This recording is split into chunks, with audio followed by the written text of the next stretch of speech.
तो जैसा कि हम लोग जानते हैं कि अमेरिका के अंदर डोनाल्ड ट्रंप की वापसी के बाद आप ऐसा मान लीजिए कि एक एक करके वो सारी बुरी शक्तियां एलिमिनेट होती जाएंगी जिनका कुप्रभाव पूरी दुनिया को सहन करना पड़ा। अगर स्पेशली भारत की ही बात कर ली जाए तो अमेरिका के करंट एडमिनिस्ट्रेशन के द्वारा कुछ ऐसी गतिविधियां की गई जो कि भारत के लिए बिल्कुल भी सही नहीं थी।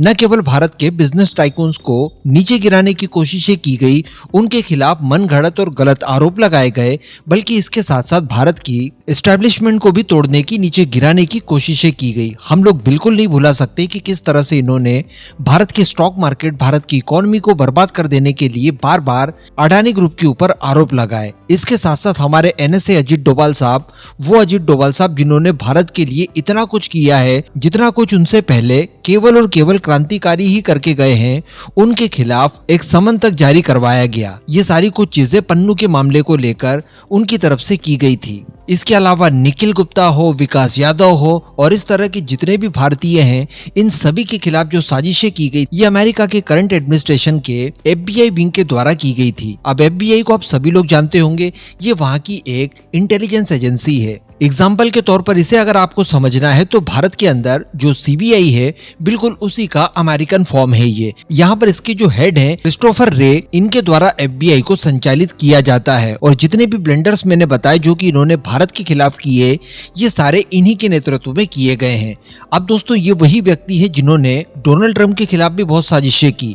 इवन डोनाल्ड ट्रंप जब राष्ट्रपति पद से हट चुके थे, उसके बाद इनके घर पर छापा पड़ना हो, इनके खिलाफ इन्वेस्टिगेशंस करने हो, उल्टे सीधे मनगढ़ंत आरोप लगाने हो, ये सारे कुछ काम इन्हीं व्यक्ति के द्वारा लगाए गए थे। अब डोनाल्ड ट्रंप की वापसी हो चुकी है। हम सभी जानते हैं कि उन्होंने आते ही ये कह दिया है कि इस तरह की सभी बुरी शक्तियों को अमेरिका की संस्थाओं से हटाना हम शुरू करेंगे और एक हाउस क्लीनिंग का काम किया जाएगा। अब जब हाउस क्लीनिंग होती है तो हम सभी जानते हैं कि पुरानी फाइलें निकलती है, जो पुराने पाप आपके दबे पड़े होते हैं वो भी सारे कुछ दुनिया के सामने आने शुरू हो जाते हैं। तो इन सब के डर की वजह से ये जो बुरी शक्तियां थी, ये अब अपने आप एलिमिनेट होनी शुरू हो चुकी है। और क्रिस्टोफर रे, जो कि एफबीआई के समय के प्रमुख हैं, इन्होंने बिना कुछ कहे अपना खुद का रेजिग्नेशन दे दिया है। जी हाँ, ये वो बुरी शक्ति है जिसने न केवल डोनाल्ड ट्रंप के खिलाफ बल्कि भारत के खिलाफ भी बहुत साजिशें की। अच्छा, इसका इम्पैक्ट भी देखने के लिए मिला है।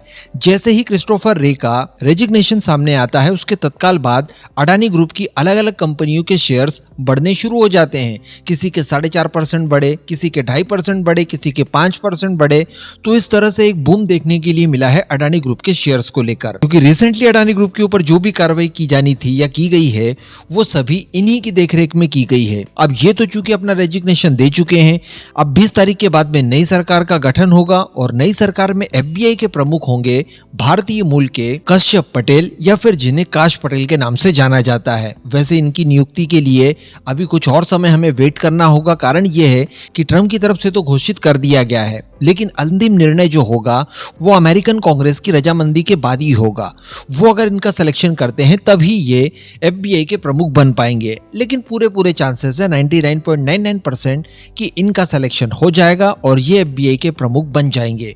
उसके बाद जब ये सारी फाइलें खोलना शुरू करेंगे तो ये सारे के सारे कल्प्रिट जो आज दुनिया भर के अंदर अशांति फैलाने की कोशिशें कर रहे हैं, ये सारे के सारे एक्सपोज हो जाएंगे और बहुत सारे इसमें से अंदर जाते हुए भी दिखाई देंगे। और वो सभी मामले जो कि भारत की अलग अलग एंटिटीज के खिलाफ इन्होंने खोल कर रखे थे बेवजह, वो सारे भी आपको एक्सपोज होते हुए दिखाई देंगे। एंड डेफिनेटली आप ही की तरह ये खबर सुनकर मुझे सबसे ज्यादा जो खुशी हुई वो यही हुई कि अजीत डोभाल सर, जो कि हमारे देश के सबसे यशस्वी नेशनल सिक्योरिटी एडवाइजर माने जाते हैं, उनके खिलाफ ये सारी कुछ चीजें जो इन्होंने की थी, उस मामले में अब दूध का दूध और पानी का पानी जल्द होते हुए हम लोग देख पाएंगे। इस पूरे मुद्दे पर अब आपका क्या मानना है, नीचे कमेंट करके जरूर बताइएगा।